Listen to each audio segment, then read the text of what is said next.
So welcome everyone. I just want to let you know this is the second time Alasdaire has come and talked about the change programme. So welcome back. We're very excited to hear what you've got to say today. Just a couple of bits of housekeeping. We will have some AI note takers potentially being added to the webinar today. So just to make you aware of that. And if you could keep your microphones on mute, that would be really appreciated. And then we will come to questions at the end where you'll be able to ask your own questions as well. And just to let you know that all the slides will be shared at the end of today when Helen sends out the notes and the all the information about today. So you will receive all of those as well. So don't worry about taking too many notes during the conference. Over to you, Alasdaire. Sarah, thank you. There's one person who's already said they can't see the content, so I hope that's a technical issue at their end rather than mine, because I think everybody else is okay at the moment, but I don't know if that's sortable while I carry on. Afternoon, everybody. Great to be here. Thanks for that intro, Sarah. Interesting times right now, and for those of you that tuned into the Public Accounts Committee the other day, you'll have heard the change programme talked about a lot, as well as other aspects of the SEND and AP reforms. And obviously we have a new government since I think I last spoke to you. So even more interesting in terms of what they want to do and where they want to take the SEND and AP system. What I'm going to do this afternoon is barrel through a little bit of a recap of the change programme, because I'm conscious that some of you will know this stuff and you'll have heard me speak before, if not in this context, in other contexts, and some of you won't have the same background. So the first 2 or 3 slides are going to be a bit of a whistle-stop reminder of what the change programme is and how it fits in the context of the wider SEND and AP reforms. And then I'm going to slow down a little bit and get more into a little bit of the sort of progress we're making, the things we've been learning, and then probably the bit you've all tuned in for, which towards the end I'll start to touch on where I think we're going to go next. The slides are deliberately vague at that point, because there are things I can possibly say that I couldn't write down, and so on and so forth. So I will be as frank as I can be about what I understand is happening and where we think we're going. But it is likely to leave a lot of questions that I won't be able to answer today, just because of the nature of ongoing conversations with our new ministerial team. So that's how I'm intending to set things out. I'd appreciate it if you've got questions you want to ask. I mean, by all means, put them in the chat, and hopefully the team will keep track of those, because I won't. But I will finish with plenty of time to leave for us to have an open discussion at the end. I do need to leave promptly at 2. That's the only thing, because I've got to go and talk in another event at 2 o'clock. So that's the sort of gist of where we'll go for the next 45 minutes or so, if that's okay with everybody. For those that don't know me, I've been around in the sort of SEND and AP policy world for quite some time now. I started working on SEND for the first time properly in 2010, when I was asked if I wanted to work on a green paper, and that was the initial support and aspiration green paper, which was I think was quite a seminal moment for the SEND and mainly the SEND system back then. We didn't really talk about AP that time round, and obviously led to the Children and Families Act, which I helped take through Parliament. And then I went off to Sheffield City Council for 2.5 years on secondment to go and help them try and implement the reforms that I'd helped design. And that was an incredibly challenging period of my career, because it was far easier to talk about the reforms than it was to actually make them happen, which many of you will have experienced firsthand as well. And I think there's a lot of context around, did the 2014 reforms do what they intended to? Were they the right reforms? Did they land in a context that made them very difficult to implement? So by the time we got to 2014, a lot of things had changed in the system from when we wrote the original green paper, not least things like austerity had been dialed up to 11. You'd got the advent and the real sort of accelerated growth of multi-academy trusts, many of whom were multi-regional and were driving particular ethos and particular approaches across the system that some might argue were not always compatible with some of the things we set out in the 2014 reforms. So a whole load of stuff happened then that I think by the time we're sort of hitting 2018, 2019, people are starting to really register things are not quite working as well as they should.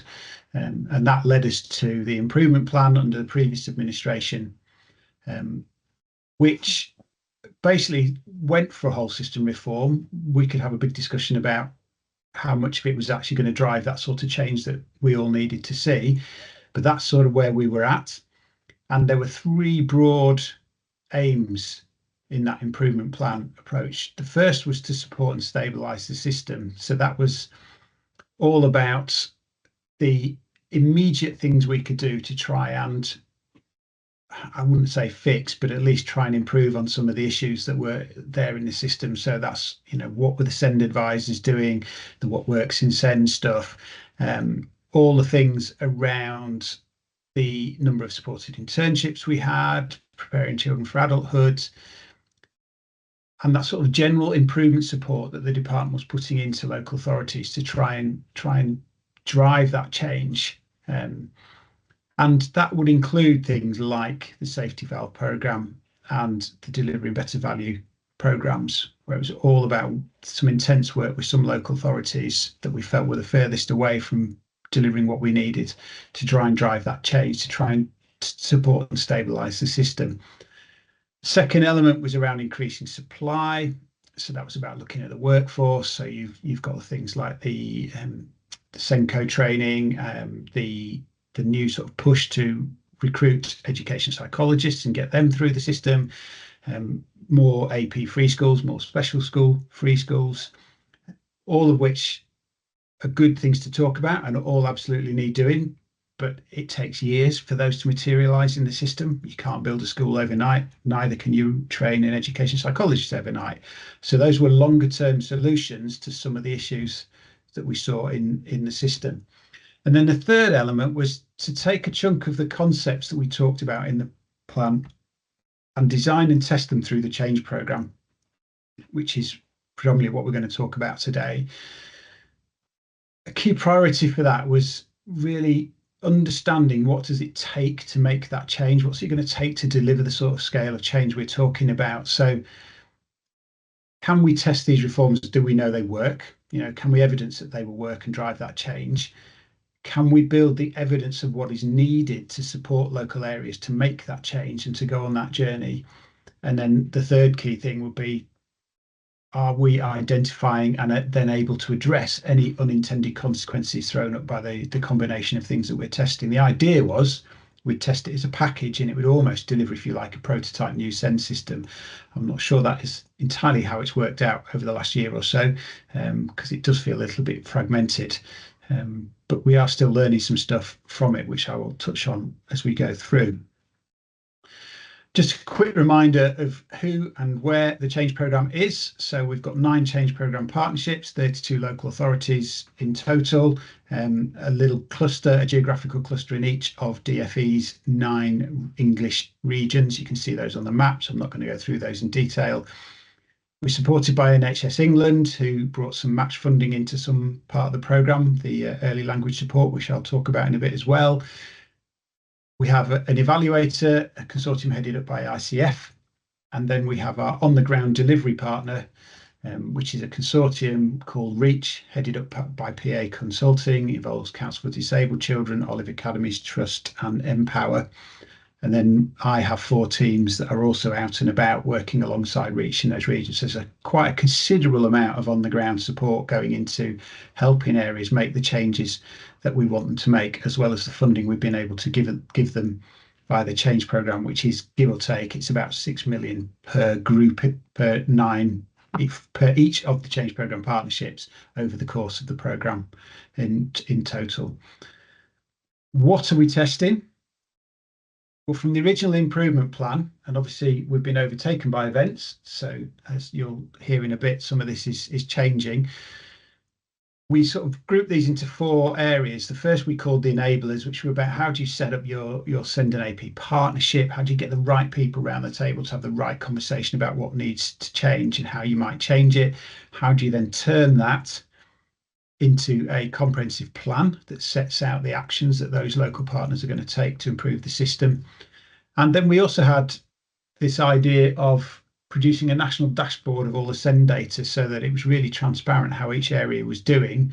I think we were never quite sure whether that was for the local authorities to help them manage their business, particularly as half of them had better data sets than we were able to produce from the centre, or at least more real-time data sets than we were able to produce from the centre, or whether it was for parents and families to be able to hold their local system to account, or whether it was a combination of those. And actually the dashboard, there was an early iteration of it, it did get tested, and then ministers at the time put that on hold a few weeks before the election, actually. So that's not got much further in other than that initial version that everybody's seen so far.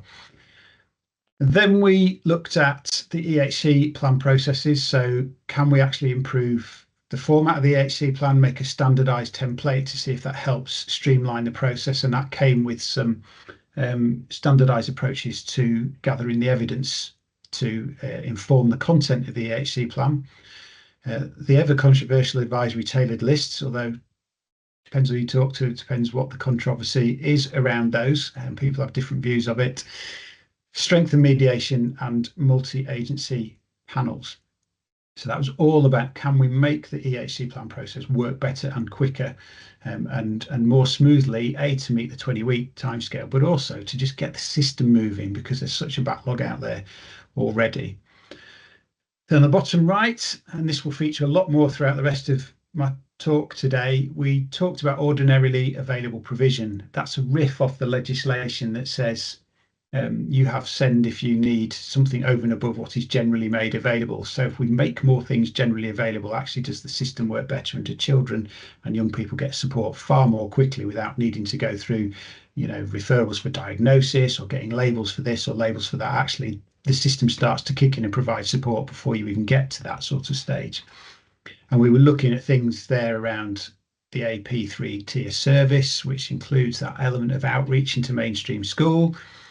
We're looking at the AP specialist task forces and models like that, which are basically multidisciplinary teams based around a school that actually can do that quick and rapid intervention because somebody needs help, rather than because we've had to wait 6 months, 2 years to go through some sort of waiting list and diagnosis process.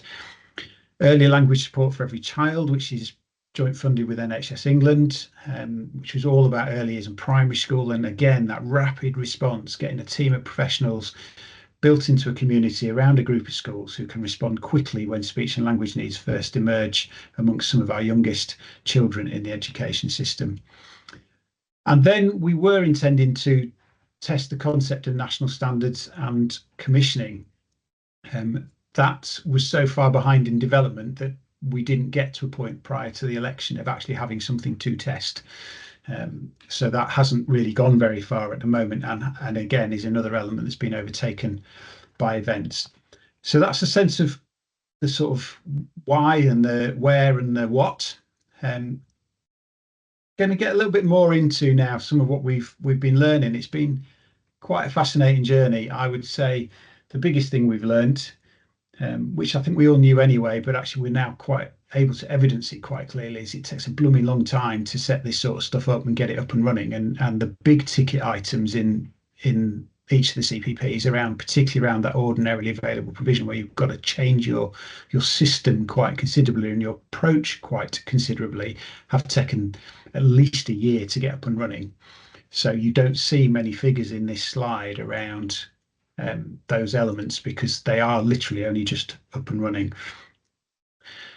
We have got most inclusion plans for most areas. We're looking at those and reviewing those at the moment. And I think the biggest thing we've achieved is well over 4,500 now EHC plan templates have been tested, which is also a reflection of the constant demand for EHC plans in the system as well, and that need to go there. Those are big numbers, actually, probably bigger than we anticipated when we set off, but that's given us a huge amount of really interesting and helpful information to inform future discussions around, how we shape EHC plans in future and their role in the system.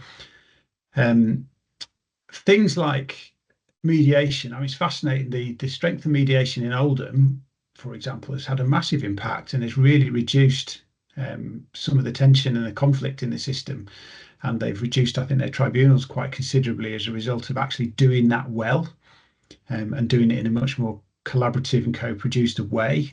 So it's had some impact. I wouldn't say that's been seen everywhere, but it has had some impact in some areas, which is interesting. And again, we're learning from that. And we now have most areas up and running with their three-tier alternative provision model with LSEC, and looking at some of their sort of team around the school, multidisciplinary team AP task force type models as well. But those are quite early days. Interestingly, even though they're quite early days, we are now at, I saw some figures today, I think over 5,500 early years primary school kids have now been referred into the LSEC programme for universal support, over 1,000 for targeted support, and over 800 staff have been trained in how to be better at identifying emerging speech and language needs and knowing what to do about it. So already in just a couple of short months, LSEC is beginning to build up a head of steam. And I was in East Midlands the other day, and they were saying that of their referrals, and I think they've been up and running since July, and they've had 100 kids referred a month.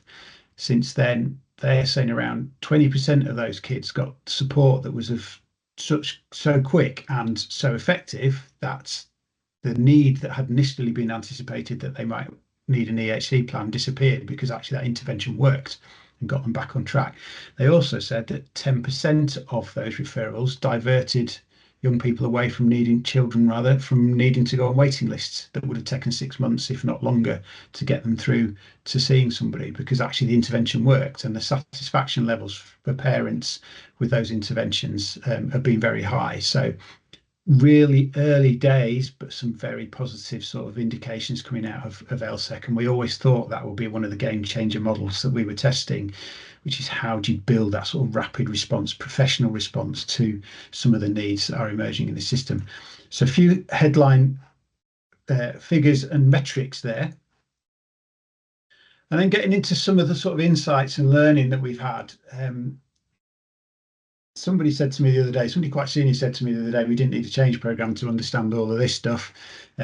I accept that in one sense, but I think part of the problem is we always assume all of these things, but now we actually have quite concrete evidence through the change program that these things are actually true. And we can go back to the big key decision makers in government and say, look, we can show you that actually it takes a year to set up this sort of program. So don't think you're going to change things overnight. Or actually the capacity and capability of many local areas is really, really stretched thin. And the professionals don't exist. So one of the challenges for some areas in setting up the LSEC pilot, for example, was they couldn't get, even though it's not based on speech and language therapists, it's based on a lower order of professionals, they still didn't exist everywhere. Or if they did exist, you were going to pinch them from one part of the system and just transfer them across to another part of the system, rather than actually expanding the capacity of the system. And actually being able to evidence that and evidence why that's the case in some areas and not in others is really quite powerful. I think the LAPEs have really worked to galvanise partners to come together. Again, mixed bag of how effective that's been.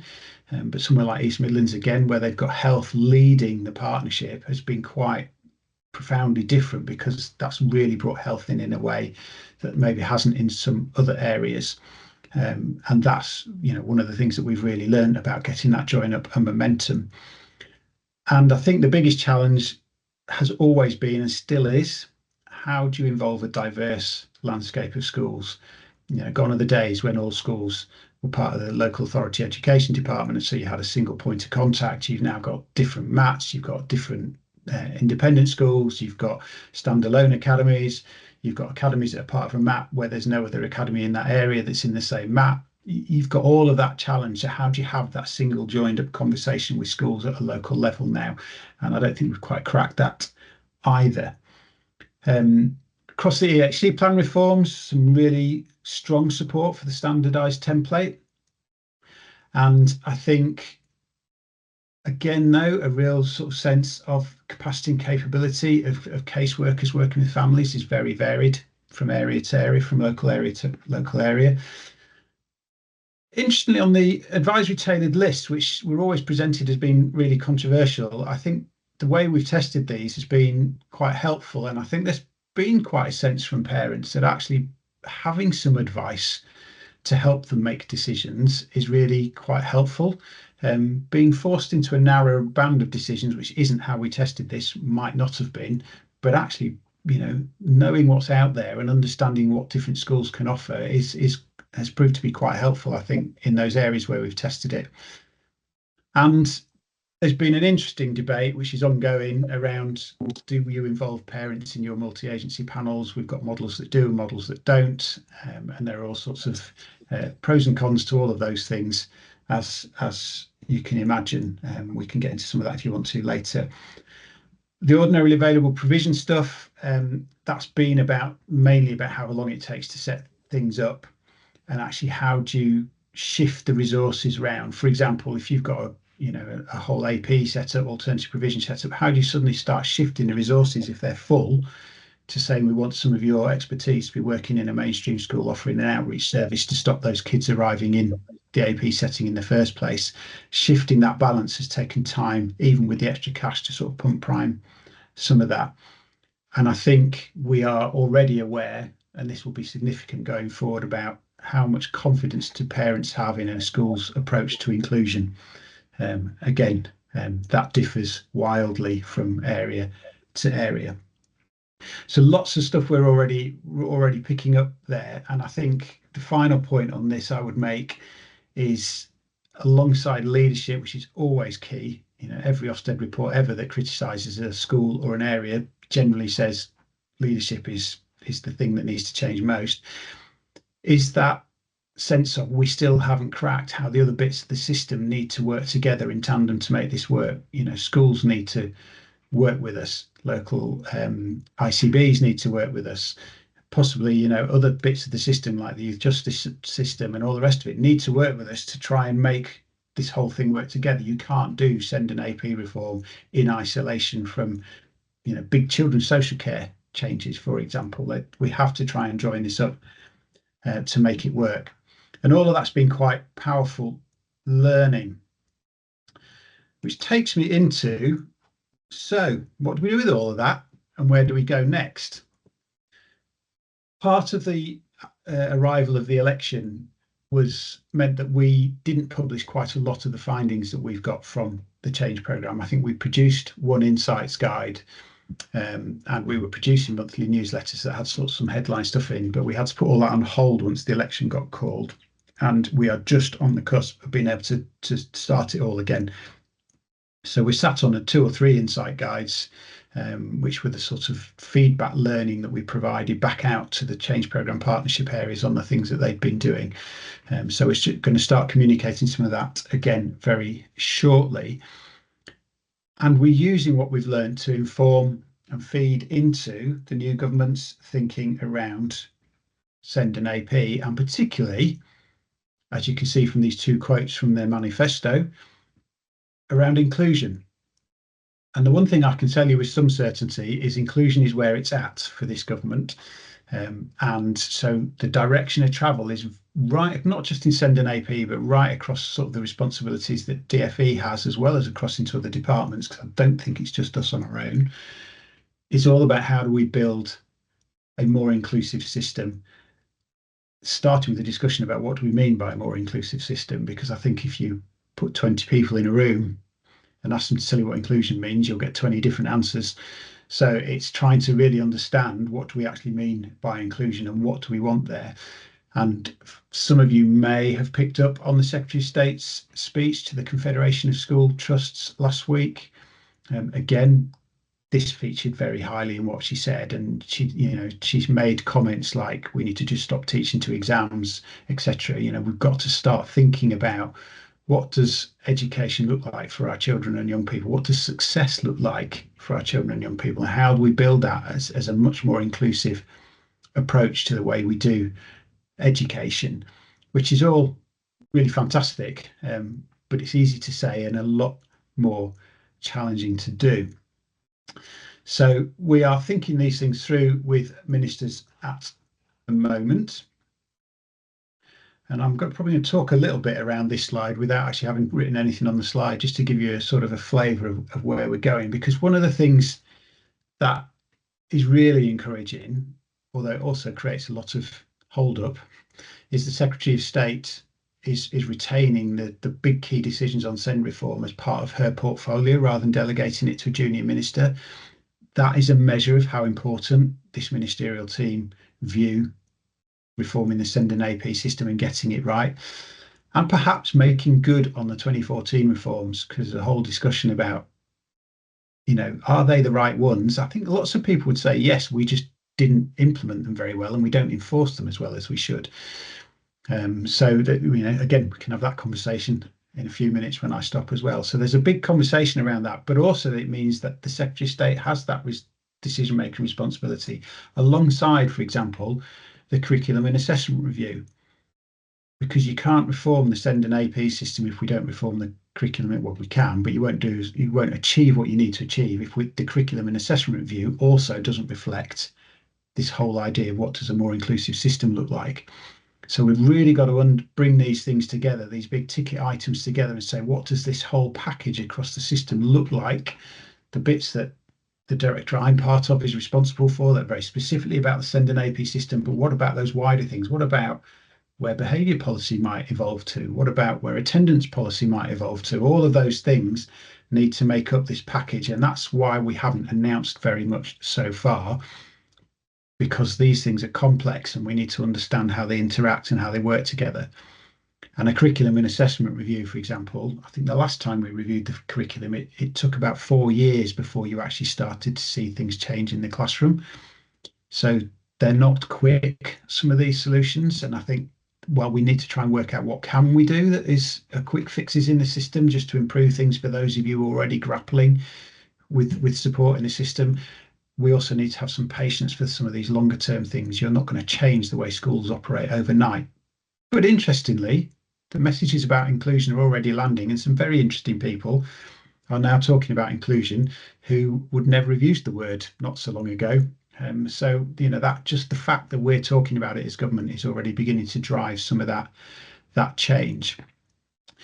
What we can say about the change programme specifically is that we now have confirmation that we are carrying on for the remainder of this financial year, which probably means until at least August, because most local areas have managed their budgets so they could run this programme across 2 academic years. So that's definitely going on. But what we're asking the change programme partners to do now is to really ramp up the focus on all the bits that they're already testing that speak to this inclusion agenda. So again, your AP outreach service, your multi-agency, multidisciplinary teams around the schools, ramping up the focus on the early language support pilot. Those sort of things are what we're really asking them to focus on. And many of the areas also have things like the neurodiversity in schools project. So we're saying where you've got that, weave it in, start to make this as a sort of a strategic local approach to how you're beginning to drive inclusion, because that's very much where we want to go. And in that context, beginning to ask the question, we need to see the impact some of these things are having, and you need to start thinking local areas about how you build this to be sustainable beyond the life of the change programme, because once the money runs out, we need you to set this up, if you like, and tee this up to pay for itself. So actually, if all of these early interventions work, which intuitively we all think they should do, that means far fewer children arriving in the high cost end of the system, because we've done nothing for years and years with them and we've left it until it becomes too late, and then we need to have multiple interventions.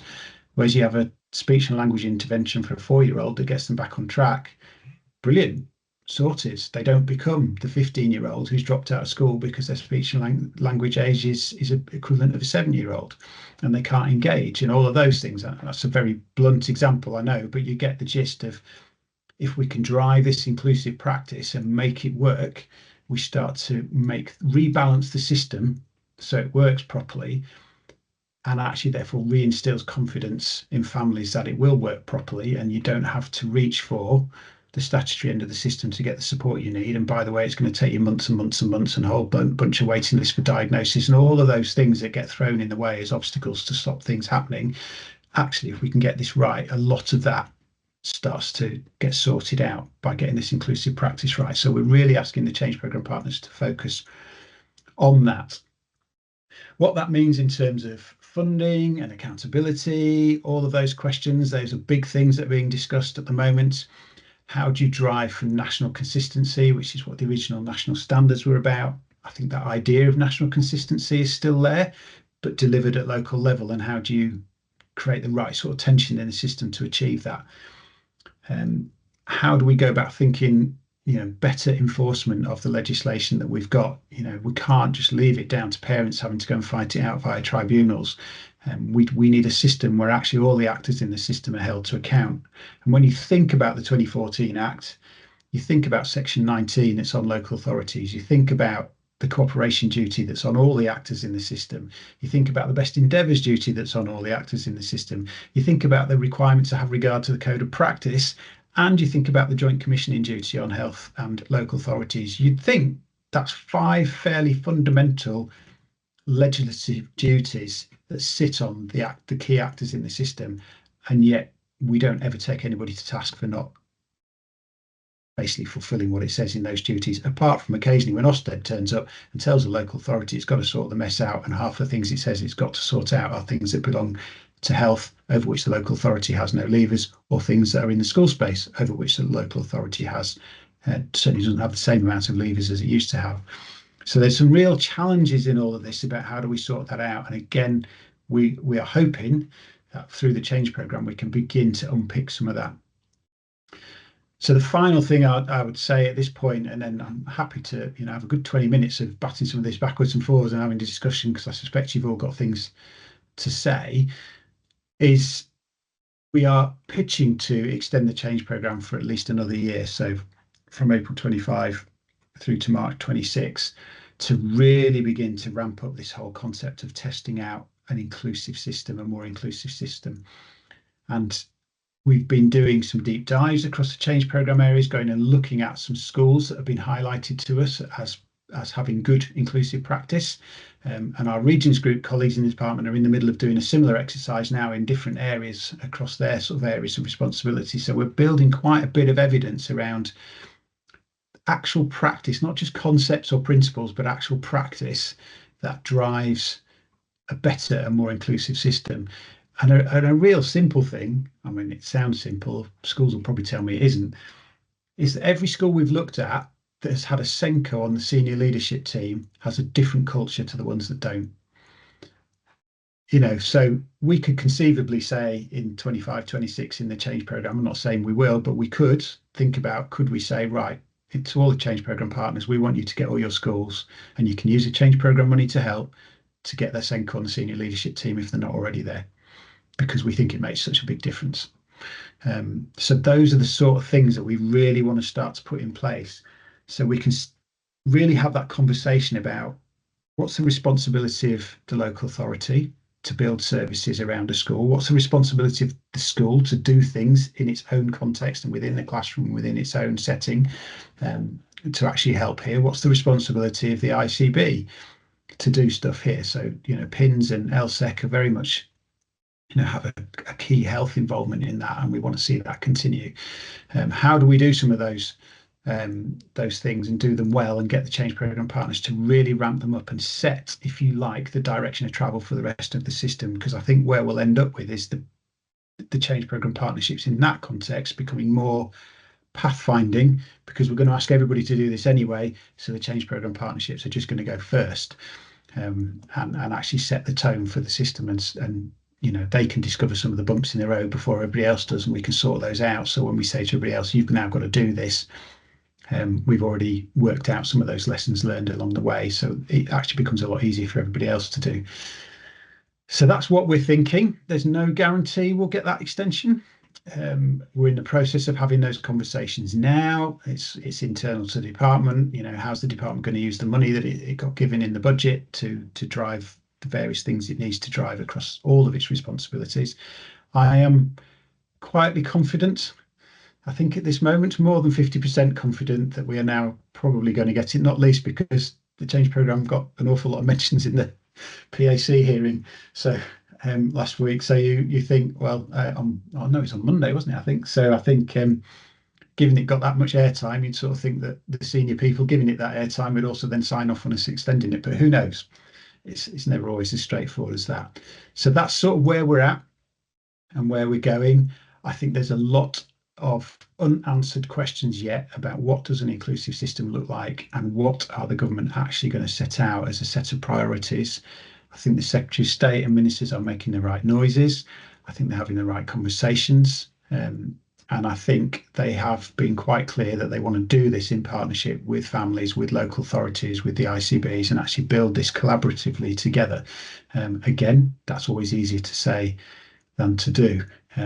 But it's helpful having Sarah and others involved in some of those conversations as we begin to go forward. So that's sort of where we're at. At the moment, we are reactivating our Reach newsletter, which sort of gives you a monthly overview where we're at in the change programme. So when you get these slides, the links are embedded in that slide, so you can sign up to receive that newsletter because you don't have to be in the change programme partnership area to get it. Anybody can get those. Because of that, they are quite high level, so don't expect all the dirt to be dished in that newsletter, because it won't be, but you'll get a flavour of what's going on by signing up to that newsletter if you haven't already. And that's where I'm going to pause, and happy to wade into a bit of a conversation, set of questions. I don't know if there's anything being picked up in the chat. Brilliant. Hands up. So I don't know, Joe, are you chairing this? Yeah, I'm going to do the Q&A, and Sarah is going to very diligently provide any NNPCF responses, as she's been on the programme far longer than I have. So yeah, just wanted to thank you for your comprehensive chat. There's a few comments in the chat that I just wanted to pick up very quickly, and then we'll come to Jane, who's got a question. There's some queries in here around parent carer representation on meetings are on hold. That's from Worcester Parent Carer Forum. Do you mean and what panel meetings are you referring to? Is that in relation to the CPP programme, Hazel? I think that's the multi-agency panels, Joe. Gotcha. Okay. So not all areas have opted to have parent carers or the Parent Carer Forum on their multi-agency panels, and I think it's looking for a straight answer on whether that should be present or not. Hazel, you put your hand up. Would you like to speak to that? I was just going to say that we were invited to be a part of it, and then the whole thing's gone silent. So I'm unclear whether it's we've been ditched or whether the whole theme has been ditched. I can find out. I mean, ultimately, in the testing as we've been doing so far, it was down to local areas to make that decision themselves. We didn't say one way or the other whether they should or they shouldn't. We said we were happy for areas to test both options. Some areas do it and they like it and they do it well. Other areas started to do it, and then the parents involved felt they were under an inordinate amount of pressure from all sorts of other parents, because were they suddenly poacher turned gamekeeper, had they changed sides, all of that sort of stuff. So is it putting undue pressure on parents to sit in on some of those things? Others have like a sense checking type model where there's a selection of them checked by parents and looked at by parents who feed into the mix. So there are different models out there. We didn't require all areas to include parents on the panels. And sort of where we go with some of this is all wrapped up in some of the decisions that have yet to be made by ministers. So it may well be that in Worcestershire, for example, because we've been not able to give them clear direction until very, very recently about where the new ministerial team are going, they may have just put the decision on hold. But I can find out and feed back to Sarah and Joe and let you know the answer to that. That's really helpful. Thank you, Alasdaire. Jane, did you want to come in and ask a question? Yeah, if that's okay. And if I don't, I've got hoofed off a few times. So hi, Alasdaire. Hi, I'm Jane, and I'm the steering group rep for Yorkshire and Humber. So I am part of the CPP programme in that one. My question really is that what other forums have been asking me that are not involved in the programme in terms of the rollout to other local areas. And we're aware there's 6 million, as you say, that envelope is 6 million, but how can it, what are the plans I want in terms of giving assurance to other local areas who won't be receiving £6 million to deliver this? It's kind of what are the plans in place to look at when we do come to rollout? If we're talking March 26, it's just that it might have worked for those particular areas because of the money rather than. Yeah. And I think that is a fairly fundamental question to which I would say there is no clear answer yet. We are looking at a whole bunch of stuff, and not least because Treasury are absolutely adamant that we have to, around, how does the funding work? So that ranges from, what do we do about the high needs budget? Obviously, there was extra cash in the budget, but that is, it was a start, but it's by no means the answer to all of the problems. Because when you divide, I think it was 1 billion was in the high needs budget, but when you divide that across all the schools, actually, you suddenly realise 1 billion doesn't add up to that much per school. And even down to, what does the national funding formula do what we need it to do? What do we think about the fact that the £6,000 sort of baseline for SEND support has been fixed since 2013 and was based on 2009 prices, so it's now 12 something years out of date. Does that need to change? So those conversations are happening. What I would not like to even try and second guess on is whether we'll get any extra money to pump prime this across the wider set of local authorities beyond the sort of level of support that comes through the existing SEND improvement programs. I think we're not, those conversations are all ongoing. Those things are very much in the mix. How it will play out in the longer term, and I think you'll have to wait to the sort of spring budget type time frame to really see whether anything's happened on that. It's not for want of trying and not for want of having the conversations. I think it's about, this isn't an easy thing to answer, particularly in the current fiscal situation. And Treasury absolutely, rightly concerned about, if they invest more, are we just putting good money after bad? You're just pushing it into a black hole, and it's still not delivering the things that we want it to. It's still not making a difference to children and families that we need it to make, etc. And how much of this is about my point about rebalancing the system? If we get this right and we shift the emphasis in the system, it starts to become self-sustaining, because you don't need to have as many kids arriving at the high cost end of the system, because actually you've supported them much earlier in their journey through the system, and it's been effective. Thank you. And that was my point, really, that if we're going to have limited funding, because we know that's the environment we're living in right now. So about that culture stuff that you talked about at the beginning, and that partnership working with families, and which is what we're about as forums, and that early intervention, and the Senko's being in school, all of that it's about targeting. So what I can go back and say to our other forums is that focus is on the culture, and that you'll be looking, I suppose, as DFE, you're doing the best you can with what you've got. Right, thank you, Alasdaire. And I think, I would say, partly because I personally hold the view that 2014 reforms are not a million miles away from where they need to be. I feel that we didn't realise the vision of the 2014 reforms, and that's part of the issue for various circumstances that were going on and the context in which they arrived. But if you think about Section 19 in that legislation, and what we actually tried to achieve with that, about driving a different way of working, and then we told everybody they had to convert all their statements to EHC plans, and I think we lost the battle there, because local authorities only had the capacity to focus on that because it was such a big task.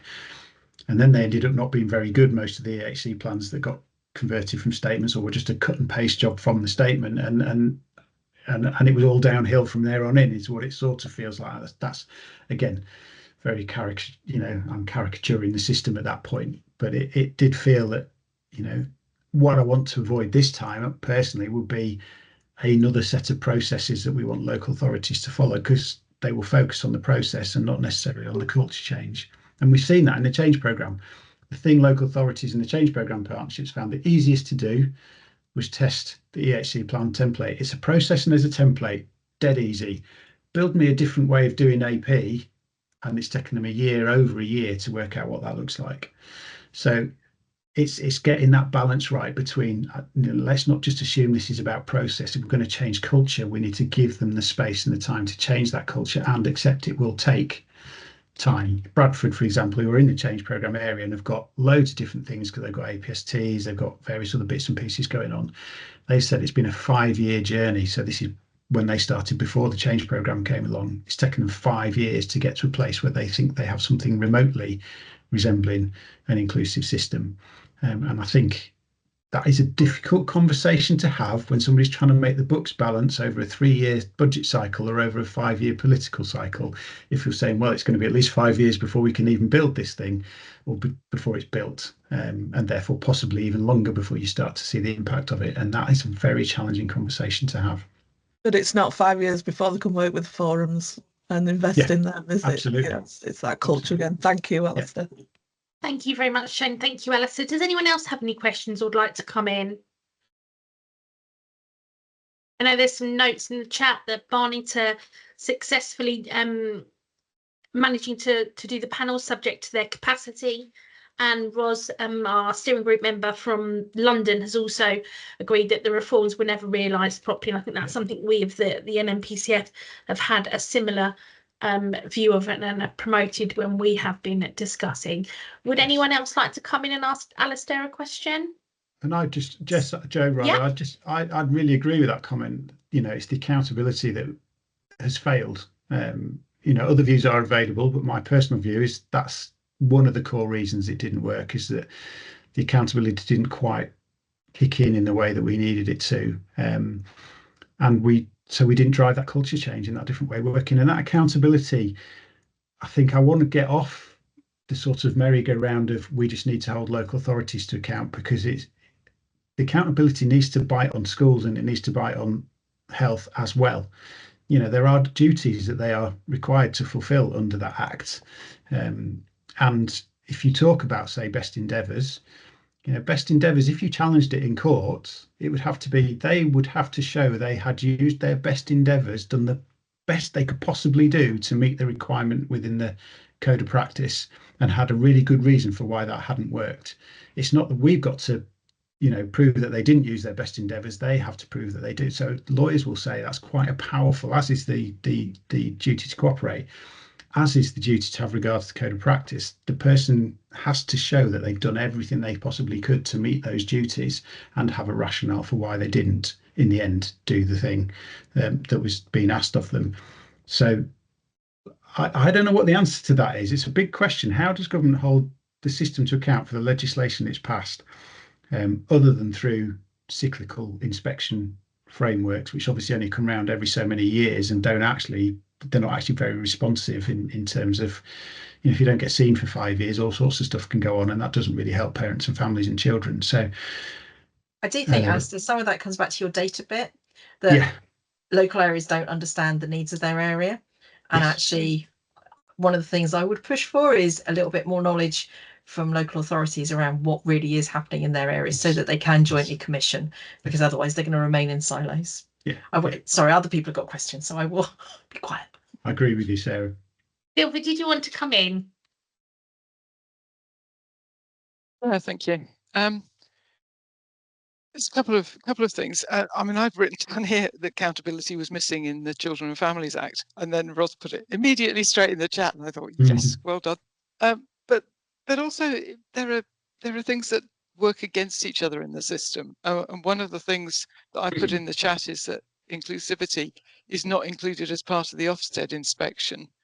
But there's also, you know, you've got schools who maybe have 1% of their pupils have got an EHCP. Just down the road, there's a school that's got 9% of their pupils with an EHCP, simply because the first school puts up a barrier at the door and says, no, we can't meet need, to prevent them having to off-roll and to keep their academic standards high. My question was, you were talking about a deep dive into schools that do things well.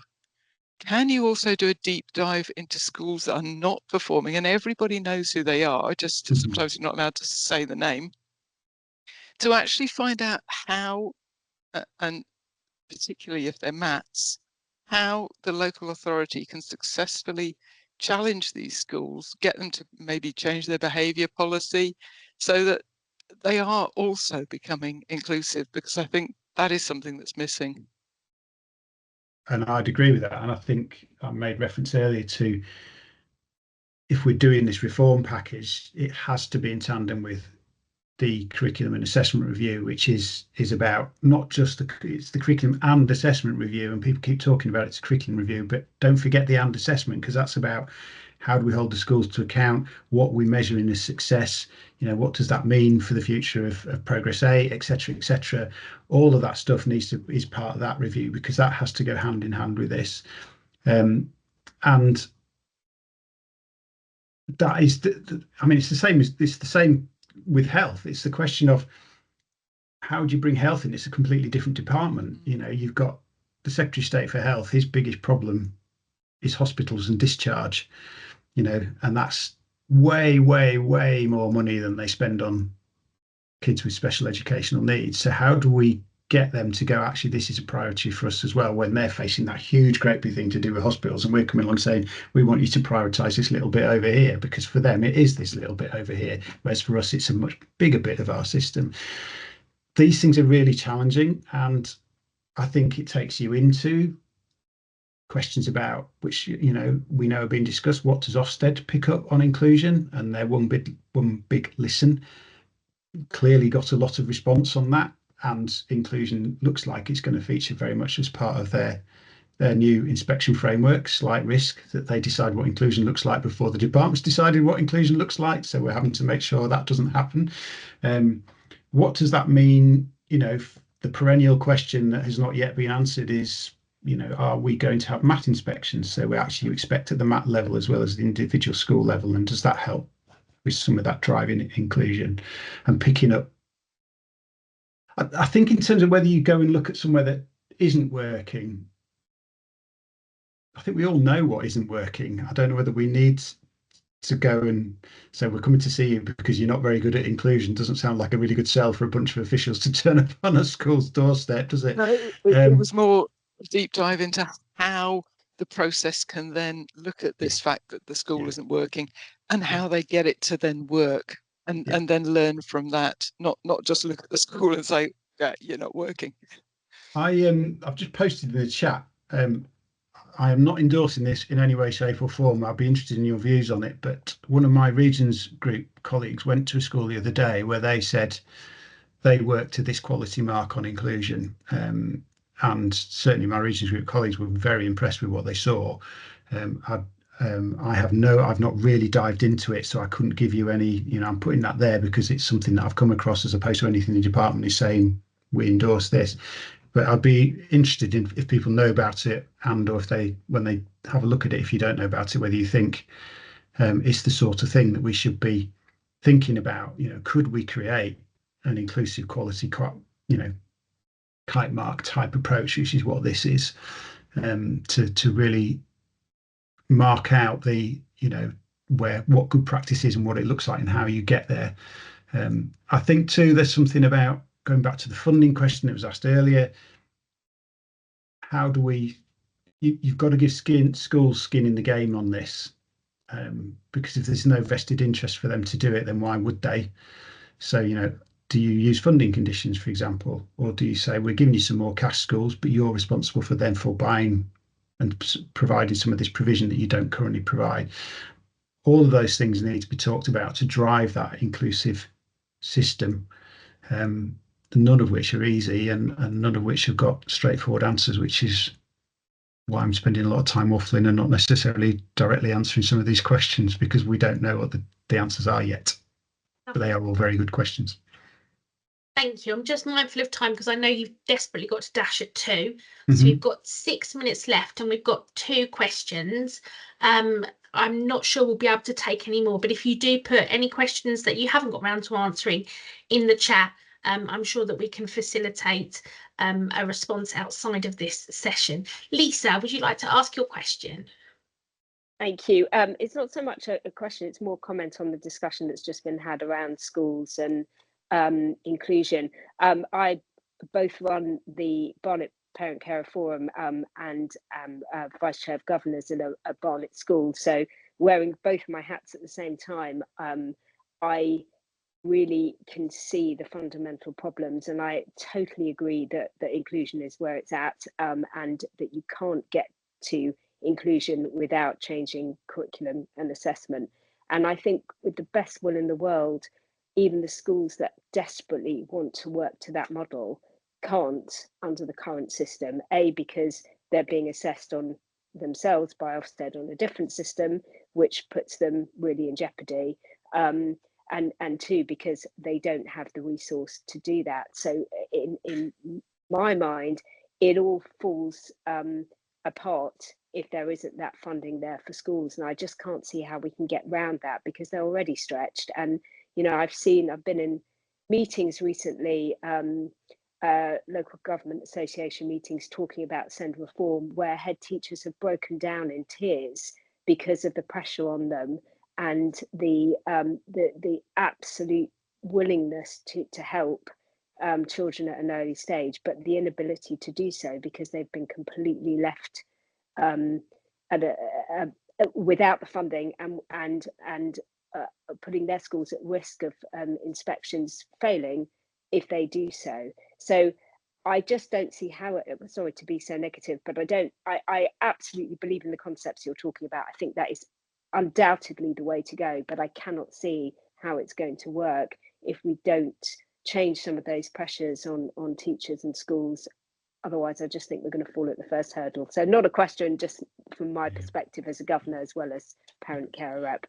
I think you're right, Lisa. We can't just be saying schools need to do more and leave it at that. And we're not saying that. The risk is that that's what it becomes. Again, we've got to make that case to Treasury to say more money will actually drive the change you want to see and will slow down that out of control rapid rising costs at the moment, because actually we will rebalance the system, but you can't do that without injecting cash up front to help build the capacity to do that rebalancing work. Whether we can make that case strongly enough for Treasury to go, here's a chunk of cash for you to do that, or to say we can revise the national funding formula so the schools get more money up front, all of that is, like I said, it's being discussed. It is part of the conversation. It's very understood that we need to have those conversations. Whether we secure anything at the end of it all, only time will tell. Understood. Yeah, thank you. Thank you, Lisa, and thank you, Alasdaire. Ros, would you like to ask your question? We've got 2 minutes left before we need to dash, Alasdaire. Right. And mine's not a question either, mine's an observation. And in this instance, actually, perhaps a little bit more positive. In that schools at the moment have this high stakes attendance at all costs mantra going on. And it must be 100% attendance. Yeah. And if we can reframe things to say, you've got a SEND child who's really struggling, and if you've managed to increase their attendance from 70% to 80%, that should be celebrated, and a school not penalised for not having 100% attendance. So, and that's free to do. It's just a different ethos, a different mentality. Yes. Yeah, totally agree. And I think, we had all that when I led on all the AP reform stuff, because obviously in AP your attendance could possibly be starting as low as 5%, and getting them up to 50% attendance is a massive win for some of those children.